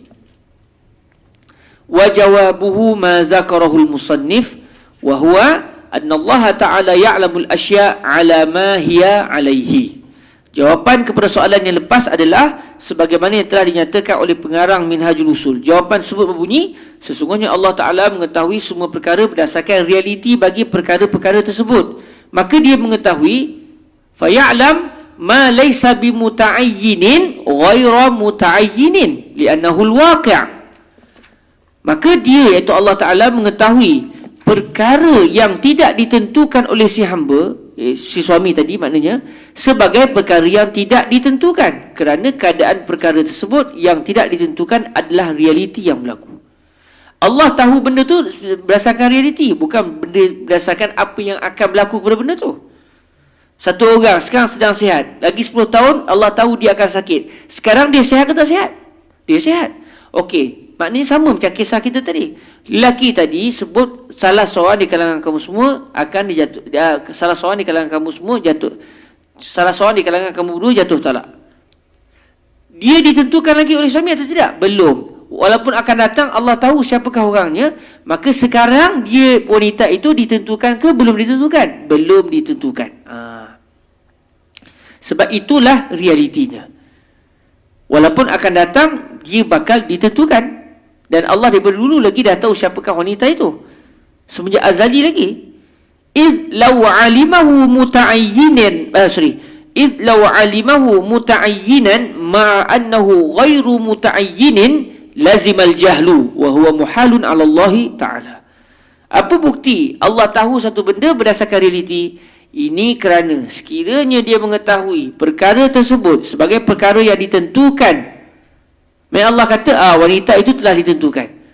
Sedangkan perkara tersebut secara realitinya tidak ditentukan lagi oleh si hamba, oleh si suami tadi. Maka pasti akan berlaku kejahilan baginya subhanahu wa ta'ala. Sedangkan kejahilan adalah perkara yang mustahil bagi Allah ta'ala. Jadi kalau kita boleh tanya Allah, ya Allah, wanita itu telah ditentukan ke belum? Allah kata telah ditentukan. Tapi suami ni belum tentukan lagi. Dia memang belum tentukan, tapi akan datang dia akan tentukan, dan sekarang dia telah ditentukan. Itu jahil. Mustahil Allah jahil. Contoh macam orang sakit tak sakit tadi lah. Sekarang dia sihat tak sihat? Dia sakit. Apa sakit? Elok aja doktor kata dia sihat. Kalau Allah sebut dia sakit, mustahil. Sebab Allah akan bercakap dengan benda yang tak kena dengan realiti, dan benda itu mustahil bagi Allah Ta'ala. Jadi apabila wanita itu belum lagi ditentukan, Allah mengetahui bahawa wanita itu sekarang belum lagi ditentukan. Main tak payah talak. Sebab talak memerlukan tempat yang telah ditentukan. Wa idza taqarrara zalik fanaqul la syakka anna az-zawja ma lam yu'ayyinil mutallaqah lam tata'ayyan fi nafsiha wa idza lam tata'ayyan faya'lamuha Allahu ta'ala ghaira muta'ayyinah wa in kana ya'lam anna hadhihi hiya allati satata'ayyan. Maka apabila telah sabit kenyataan di atas, iaitu Allah tahu benda berdasarkan realiti, bukan berdasarkan benda yang akan datang, walaupun Tuhan tahu apa yang bakal berlaku, maka kita mengatakan tidak syak lagi bahawa sesungguhnya si suami selagi tidak menentukan siapakah isteri yang diceraikan, maka si isteri yang bakal diceraikan tidak lagi ditentukan siapakah dia. Apabila isteri yang bakal ditalak tersebut tidak ditentukan lagi oleh si suami, maka Allah Ta'ala mengetahui wanita yang bakal ditalak tersebut sebagai wanita yang tidak ditentukan lagi. Sebab itu realitinya. Sekalipun dia, iaitu Allah SWT, mengetahui bahawa sesungguhnya wanita inilah yang akan ditentukan oleh si suaminya sebagai isteri yang akan diceraikannya. Dari segi ilmu Allah Ta'ala, dah tahu dah siapa yang akan kena talak. Namun sekarang, apakah Allah mengetahui dia ditalak atau tidak ditalak? Belum lagi ditalak. Tapi bakal ditalak. Wa amma kaunuhu ya'lamuha muta'ayyinatan hatta takuna hiyal mutallaqah, fala. Adapun untuk kita mengatakan bahawa dia, iaitu Allah Ta'ala, mengetahui isteri yang bakal ditalak tersebut sebagai wanita yang telah ditentukan oleh si suami, sedangkan suami tak tentukan lagi, sehingga kita boleh mengatakan bahawa wanita tersebut adalah isteri yang telah ceraikan, maka tidak boleh. Tak boleh kita kata begitu. Sebab kalau kita kata, okey, Allah dah tahu kan wanita mana yang jatuh talak, jadi zat wanita tu dah tahu dah, maka dia telah jatuh talak. Tak boleh kata begitu. Sebab bila kita kata dia telah jatuh talak memerlukan tempat yang telah ditentukan. Sekarang lelaki itu belum menentukan lagi siapakah isterinya yang kena talak. Lalu Allah ketika itu mengetahui bahawa wanita itu belum lagi dijatuhkan talak, walaupun Allah Maha mengetahui dan sangat mengetahui siapakah wanita yang akan dipilih sebagai wanita yang bakal kena talak. Okey. Jadi selagi mana apabila Allah mengetahui bahawa wanita itu sekarang belum jatuh talak, sebab dia belum lagi ditentukan sebagai wanita yang kena talak, maka tak jatuhlah talak. Bila tak jatuh talak, maksudnya apa? Tak adalah talak. Bila tak ada talak, silalah dua-dua isteri kamu lagi. Walaupun bakal akan datang hanya seorang saja isteri kamu, yang satu lagi dah kena talak. Okey. Wa iza alimta tawjih al-i'tirad. Yang inilah dia punya kritikan Al-Imam Al-Isnawi terhadap cara tulisan Imam Baitawi. Tadi itu belum kritik lagi ni. Itu semua mukadimah. Sekarang baru nak kritik. Wa iza alimta tawjih al-i'tirad wa alimta jawabahu, alimta anna al-waqi'a fil minhaj khata'. Apabila kamu telah mengetahui huraian bagi bantahan, maksudnya soalan andaian, fa in qulta tadi, apabila kamu telah mengetahui huraian bagi bantahan terhadap pandangan yang mengatakan bahawa kedua-dua isteri masih lagi isteri yang sah, dan kamu telah mengetahui jawapan Imam Ar-Razi untuk mempertahankan mazhab beliau, telah mengetahui jawapan kepada bantahan tersebut, maka kamu pasti telah mengetahui bahawa sesungguhnya yang berlaku di dalam matan Al-Minhaj adalah salah. Cara tulisan ini salah. Kenapa? Kerana fa inna hadza i'tiradun 'alal ibahah wa hiya ghairu mazkuratin fihi. Kerana sesungguhnya soalan yang diandaikan, fa in kulta tu yang dalam mahsul itu, sesungguhnya soalan yang diandaikan ini adalah bantahan terhadap pandangan yang menyokong keharusan. Bantahan untuk menolak Imam Ar-Razi yang berpendapat harus boleh bersama dengan dua-dua, menyokong keharusan bersetubuh dengan kedua-dua orang isteri, dalam keadaan pandangan yang menyokong keharusan tidak dinyatakan di dalam Minhaj Al-Usul. Okey. Yang didatangkan dalam matan hanya satu mazhab, iaitu mazhab yang mengharamkan. Yang didatangkan pula adalah tidak pula didatangkan soalan, yang didatangkan jawapan. Macam mana tu? Sepatutnya datangkan dulu. Okey, di sana ada mazhab yang kata mubah, Lalu mazhab yang mengatakan haram, hentam. Lalu mazhab yang kata mubah, jawab balik. Baru kena. Tiba-tiba hanya datangkan satu pendapat yang mengatakan haram. Kemudian tak datangkan soalan andaian bagi mereka yang mengharamkan. Tiba-tiba datangkan jawapan bagi mazhab yang kata boleh. Mazhab yang kata Imam Ar-Razi, Imam Al-Isnawi.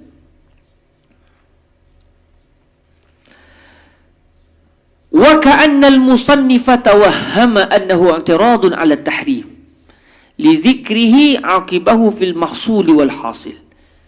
Seakan-akan. Jadi Imam Isnawi kata, seakan-akan pengarang Minhajul Usul telah menyangka bahawa sesungguhnya soalan yang diandaikan tersebut adalah bantahan terhadap pandangan yang menyokong pengharaman bersetubuh dengan kedua-dua orang isteri. Jadi Imam Isnawi kata, kenapa Imam Dawi boleh tersilap macam ni? Entah-entah Imam Baidawi ingat fa in kulta itu rad kepada mazhab yang mengharamkan. Sedangkan itu hujah mazhab yang mengharamkan untuk membantah mazhab yang membenarkan. Mungkin kerana inilah yang menyebabkan Imam Al-Baidawi sebut mazhab yang mengharamkan, kemudian datangkan benda ni. Sebab disangka ini adalah hujah untuk membantah mazhab yang mengharamkan. Seakan-akan pengarang Minhajul Usul telah menyangka bahawa sesungguhnya soalan yang diandaikan tersebut adalah bantahan terhadap pandangan yang menyokong pengharaman bersetubuh dengan kedua-dua orang isteri. Kerana apa? Kenapa kemungkinan ini yang berlaku? Salah faham ini yang berlaku? Kerana soalan yang diandaikan li zikrihi aqibahu fil mahsul wal hasil. Kerana soalan yang diandaikan tersebut di dalam al-mahsul dan al-hasil disebut sejurus selepas Al-Imam Ar-Razi dan Tajuddin Al-Amawi menyebut pandangan yang menyokong pengharaman. Sebut pengharaman, lepas tu terus fa'in kulta. Jadi mungkin kata Imam Isnawi, mungkin Imam Baidawi ingat ini adalah hujah untuk menolak mazhab yang disebut terakhir sekali, iaitu mazhab yang mengharamkan. Sedangkan ini bukan hujah untuk menolak mereka, ini hujah mereka. Bukan hujah menentang mereka, hujah mereka sendiri. Untuk menentang siapa? Menentang Imam Ar-Razi. Wa huwa ghalatun sababuhu adamut ta'ammul. Jadi kata Imam Al-Isnawi, sangkaan Al-Imam Al-Baidawi ini adalah silap. Sebab apa? Sebab kesilapan ini, silaplah sebab ialah dia bukan daripada ini, soalan ini ataupun bantahan ini bukan bantahan untuk menolak mazhab yang mengharamkan. Sebaliknya ini adalah bantahan orang yang mengharamkan kepada orang yang membenarkan. Sebab kesilapan ini adalah ketidaktelitian Al-Imam Al-Baidawi ketika membaca teks Al-Imam Ar-Razi dan Tajuddin Al-Amawi. Bakat jugalah Imam Isnawi kritik Imam Baidawi. Mereka baca tak betul. Tapi ialah ini apa yang Imam Isnawi nampak. Kalau kita boleh jumpa Imam Baidawi, takut Imam Baidawi kata sedap-sedap kata saya salah. Dia yang silap.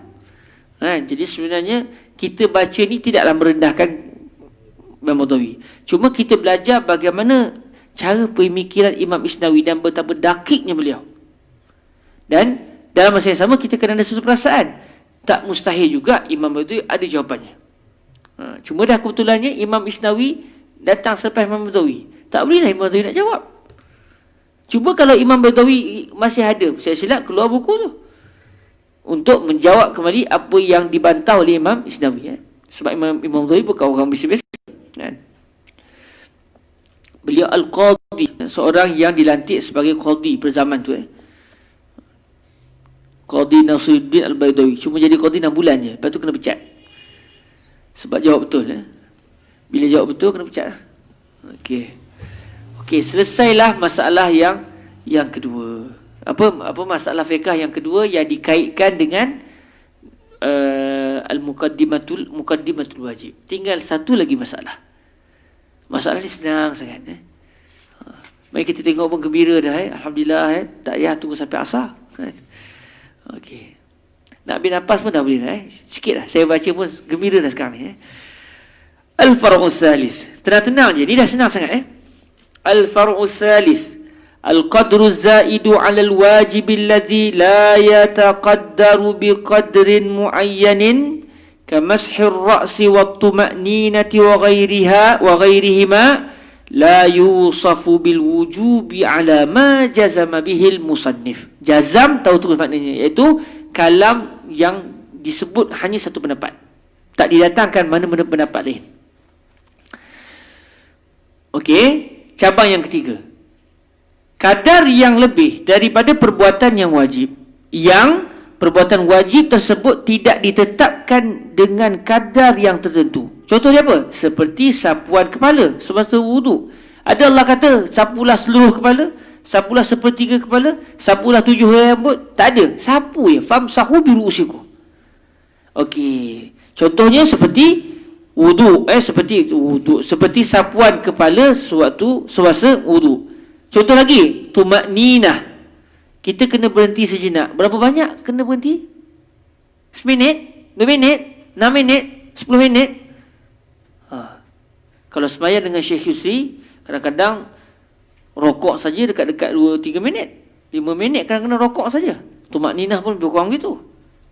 Apa i'tidal Kalau kita baca dalam hadis pun begitu Bila Rasulullah berdiri lama, rokok pun lebih kurang selama berdiri. Kalau berdiri itu lebih kurang setengah jam, rokok pun setengah jam. Saya pernah buat macam nak pitam macam nak pitam. Yang lebih berat sekali waktu sujud.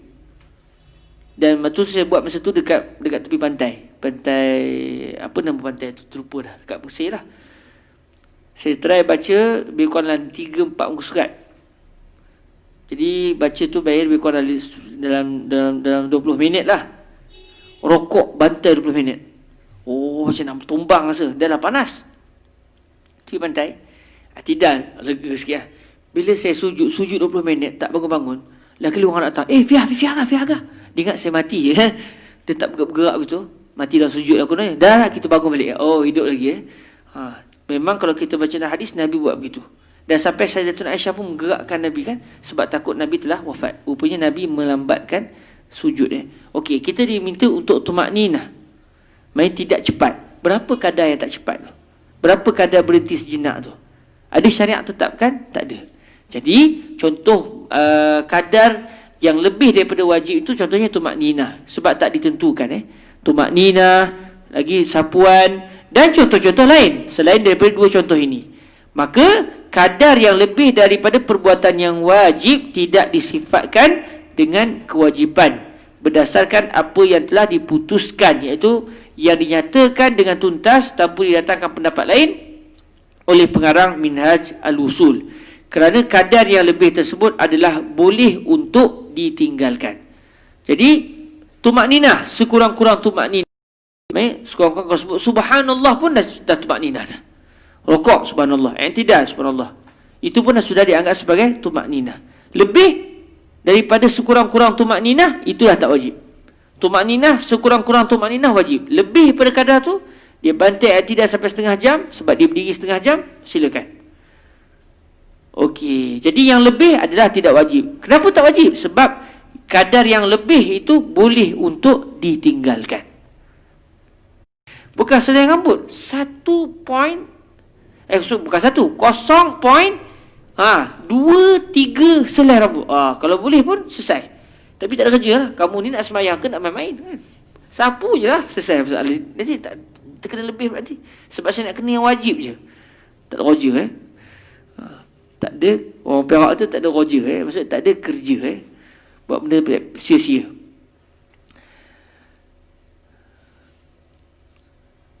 Wa fil mahsuli wal muntakhabi annahu al-haqqu wa fil hasili anna muqabilahu khata'.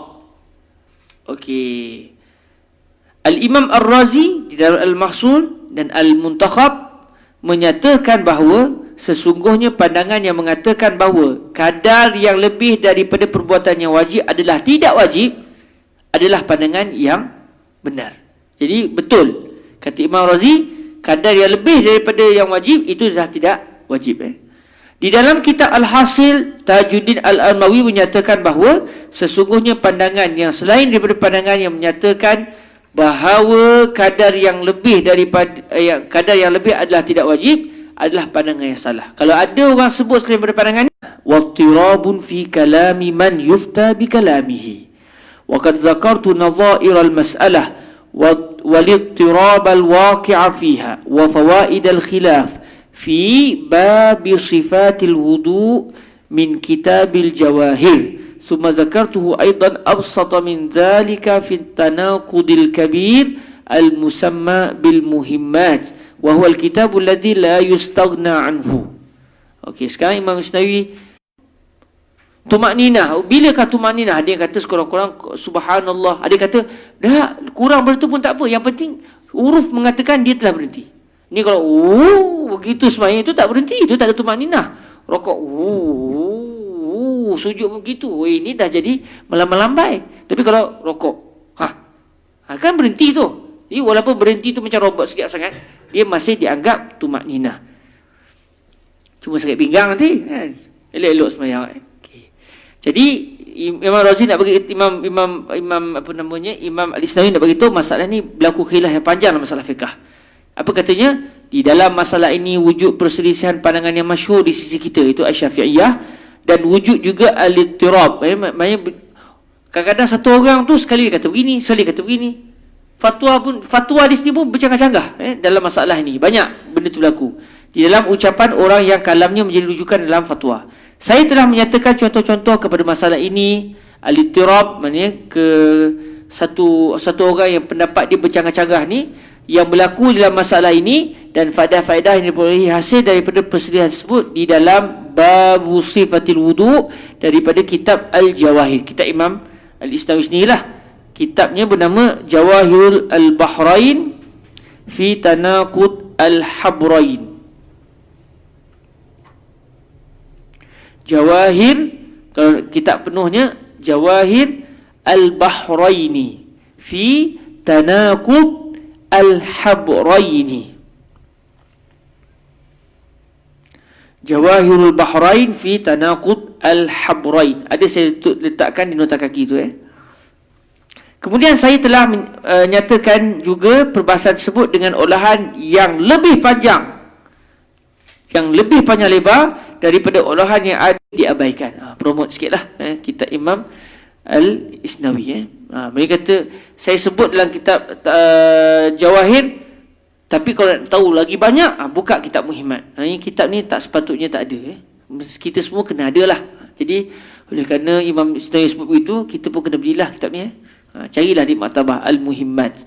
Yang mana kitab ini Imam Isnawi karang secara khusus untuk kalau dihentam kita rasa kita betul, kita berbetulkan balik. Batu al-ilmu rahimun baina ahli. Ilmu ni dia merupakan silaturahmi di antara ahlinya. Walaupun kritik gila-gila, tapi bila berjumpa tak baik. Sebab kita bisa pendapat, tapi awak sahabat saya. Kita sama-sama Muslim. Kita tak setuju dari segi pendapat je. Dan benda ni pun masalah ni luas. Biasalah kan. Mungkin saya sini akan tarik pendapat saya balik. Jadi benda tu adalah benda yang sebenarnya biasa. Tapi kalau hari ni masyarakat awam kita jangan. Kritik orang sekian, oi, awak lagi alim ke? Contoh kan? Dia tak faham konsep kritikan dalam ilmu ni benda biasa sebenarnya. Wa wajhu tafri'i hadza 'ala al-qa'idati al-mutaqaddimah huwa anna al-wajib la yanfakku ghaliban an husuli ziyadatin fihi fatakunu hadhihi ziyadatu muqaddimatan lil ilmi bihusulihi. Okey, sekarang apa pula kaitan masalah contoh masalah fiqh yang ketiga ni dengan kaedah muqaddimatul wajib? Apa kaitan? Jadi kata Imam Isnawi rahimahullah azza wa jalla, alasan untuk menjadikan cabang yang ketiga ini sesuai sebagai cabang kepada kaedah yang telah lepas, iaitu kaedah muqaddimatul wajib, adalah sesungguhnya perbuatan yang wajib secara kebiasaannya tidak akan mampu untuk dipisahkan daripada kewujudan penambahan dalam perbuatan yang wajib tersebut. Kebiasaannya tidak akan berpisah daripada penambahan tersebut. Dia sentak. Mana nak sapu kepala, kita telah menyapu sedikit dan tersapu juga yang lebih. Tumak ninah.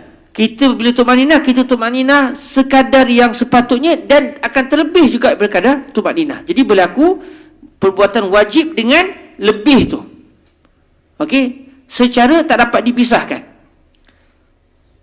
Dia ke mana boleh dipisahkan? Tumak ninah sekejap, betul tiba tak jadi tumak ninah, betul jadi tumak ninah panjang. Tak jadi, dia serentak sekali. Sapu, bila sapu dia akan tersapu sedikit tambah dengan yang lebih. Okey. Maka penambahan ini adalah mukaddimah kepada kepastian terhasilnya perbuatan yang wajib. Macam sapu kepala. Nak sapu sedikit sampai nak sapu macam mana? Tak apa, kita sapu je. Maka bila tersapu banyak, tahulah kita telah melakukan sapuan yang wajib. Okey. Jadi di sinilah kaitannya dengan muqaddimatul wajib. Cuma sekarang Imam Al-Isnawi nak mendatangkan kritikan ke seterusnya. Walaka an taqul idza kana hadza zaidu, betul kritikan kamu apa dia? Bahawa apabila penambahan ini di sisi pengarang Minhaj al-Usul adalah mukaddimah bagi perbuatan yang wajib, maka semestinya penambahan ini juga menjadi wajib. Kan namanya mukaddimah. Dah kalau mukaddimah wajib dah. Tapi tiba-tiba dalam tajuk contoh ketiga ni Imam Al-Badawi menyatakan yang lebih itu tidak wajib. Buktinya boleh ditinggalkan. Tapi berada dalam tajuk muqaddimatul wajib. Jadi di sini kritikan Al-Imam Al-Islami. Macam mana ni kan? Kasatri syai'in minar rukbati wa anzarihi kama alama taqaddama fil qa'idah. Seperti menutup seperti menutup sesuatu bahagian daripada lutut dan contoh-contoh yang serupa dengannya berdasarkan pembincangan yang telah lepas dalam kaedah muqaddimatul wajib. Maksud dia macam kita nak tutup aurat, kena wajib yang lebih tu pun wajib ditutup. Sebab dia muqaddimah. Maksudnya kalaulah cabang yang ketiga ini berada dalam tajuk muqaddimatul wajib, sepatutnya sapuan yang lebih tu juga turut menjadi wajib. Muqaddimatul wajib. Tiba-tiba Imam Al-Badawi kata tak wajib. Tiba-tiba diletakkan bawah tajuk muqaddimatul wajib. Okey. Wa hina idzin fayakunu wasfuhu bi'adamil wujubi munaqidan lima taqarrara indahu fima la yatimmu syai'u illa bihi. Maka ketika itu tindakan Al-Imam Al-Badawi yang menyifatkan tambahan tersebut adalah tidak wajib bercanggah sama sekali dengan pendirian yang telah sabit di sisi tidak. Kemudian kita nak datangkan kalimah illa, melainkan kalau nak sedar ayat kita datangkan Allahumma. Contoh, wallahi ana la uhibbu haula as-salajuriyin. Allahumma illa. Allahumma illa. Walaupun boleh kita sebut illa terus, tapi kalau kita sebut Allahumma, nampak kita punya gaya tu memang Arabi asil lah. Okey. Tapi kalau orang tak tahu, tiba-tiba dia akan sembah ya Allah ya Tuhanku. Allahumma rzuqna rizqan halalan thayyibah. Jadi diterjemahkan Allahumma ya Allah ya Tuhanku. Jadi Allahumma ni tak dia nak terjemah lah. Sebab dia tambahan yang makna dia penyeda ayat. Okey. Allahumma illa an yurida nafya kauniha muqaddimatan. Sanggahan ini walaupun tadi Imam Isnawi kata mungkin tak betul, bercanggah, namun kata Imam Isnawi selepas tu sanggahan ini adalah tepat, melainkan apa yang kami sebut ini bercanggah ni betul, berlaku tanaqud dalam kalam Imam Al-Baydawi, melainkan sekiranya Al-Imam Al-Baydawi meletakkan cabang ketiga ini berada di bawah tajuk muqaddimah al-wajib semata-mata kerana beliau mahu menafikan bahawa penambahan tersebut adalah muqaddimatul wajib. Jadi Imam Isnawi kata melainkan kalaulah sebenarnya tujuan Imam Baidawi datangkan furuk yang ketiga ini untuk menyatakan tambahan ini bukan muqaddimah, sebab tu tak wajib. Kalau begitu betul lah, dan adalah juga kaitan, iaitu untuk mengatakan yang ni bukan muqaddimah. Dua yang sebelum ni muqaddimah, sebab tu jadi wajib. Yang ni saya buat contoh yang menunjukkan ini bukan muqaddimah. Bila bukan muqaddimah, dia takkan jadi wajib. Okey, jadi alhamdulillah selesailah muqarrar yang dipertanggungjawabkan kepada para sahabat semua bagi kitab Nihayatul Usul menghuraikan matan Minhajul Usul ila Ilmi Usul walhamdulillah rabbil alamin. Okey, ada sebarang persoalan sebelum kita berhenti? Kalau ada rezeki tahun depan kita jumpa lagi untuk tahun 2 pula kan. Saya nak terjemah yang tahun 2 tapi tak sempat. Banyak lagi tahun 2 punya muqarrah banyak lagi. Tapi tak sesusah macam tahun 1. Tahun 1 pun tak susah, main tak susah lah. Okey. Cuba dia mencabar dia mencabar sikit. Okey, ada siapa yang tak nak minta penjelasan, tak faham semua sebelum kita masing-masing bergembira pulang ke rumah? Okey. Semua clear?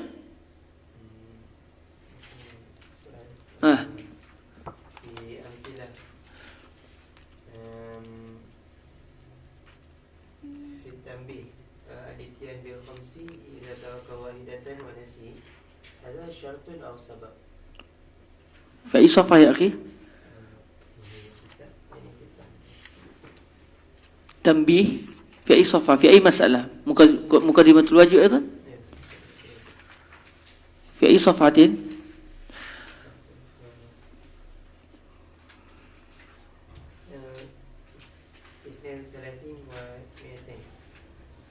32 و200 على طريقة قديمة.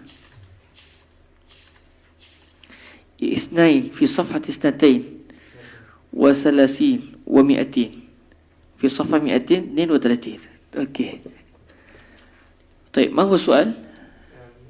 الاتيان بالخمس إذا ترك واحدة ونسي. الاتيان بالخمس يعني الاتيان ب5 صلوات. السبب أو شرط؟ السبب أم الشرط؟ نشوف. المقدمة إما سبب أو شرط أو صحيح كلامك صح. طيب هيا بنا ننظر. إذا ترك الخمس من الصلوات إذا عدم إذا عدم الإتيان بالخمس من الصلوات إن عدم القضاء. وإذا وجد الإتيان بالخمس من الصلوات إذا وجد الإتيان بالخمس من الصلوات ماذا الذي يحدث؟ وجد القضاء أم قد يوجد وقد لا يوجد؟ لا يوجد. وجد القضاء إذن هو سبب، لأن السبب ما يلزم من وجود الوجود ومن عدمه العدم لذاته. الحمد لله.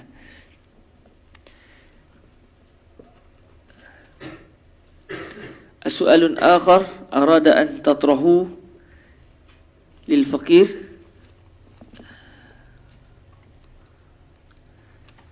Okey, kalau tak ada, semoga berjaya. Semoga berjaya dan insya-Allah apabila sudah ada rakaman dan sudah ada kita belajar satu-satu begini, insya-Allah sekurang-kurangnya kalau lah tak dapat 100% kefahaman pun, sekurang-kurangnya kita dah mula faham banyak. Dan dengan ada rakaman lagi, sahabat boleh tengok balik rakaman kita buat live. Jadi boleh tengok balik di page Ruak Jawi tu, boleh check balik. Mana yang tak faham boleh dengar balik. Dan semoga Allah Ta'ala memberikan kejayaan kepada semua. InsyaAllah. Moga tahun depan kita akan bertemu untuk tahun 2 pula. Tahun 2 pula insyaAllah. Sekali itu dahulu saya mohon maaf atas kesilapan, salah menyampaikan. Sedih pula macam nak meninggalkan kelas dah pula sebab nak khatam tak ada majlis majlis khatam tak ada sebab puasa. Okey, moga-moga Allah Ta'ala memberikan keberkatan, kebahagiaan dan juga kejayaan kepada kita semua insya-Allah. Moga sahabat-sahabat semua akan menjadi min kibari syuyukh biiznillah. Allahumma amin. Kita tangguhkan majlis dengan kita berselawat ke atas junjungan mulia Nabi Muhammad sallallahu alaihi wa alihi wasallam.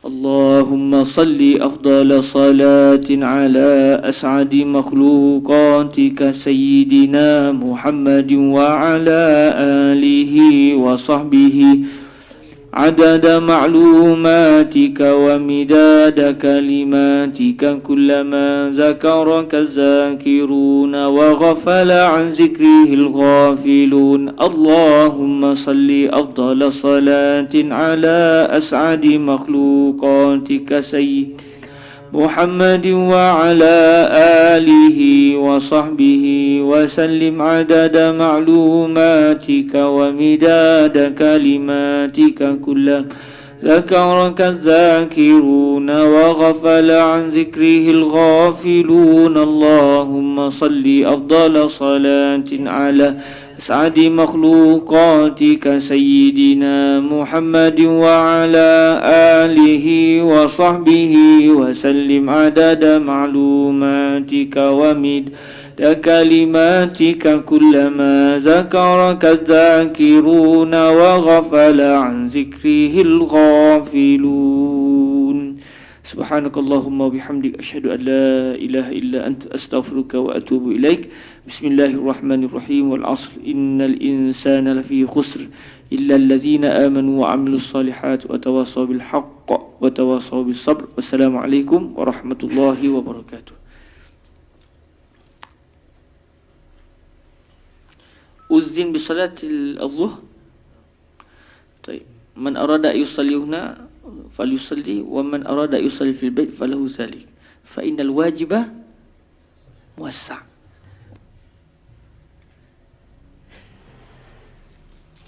لكن الأفضل في أول وقته ولكن لا أفضلية في الوجوب إنما الأفضلية في الندب. يا الله.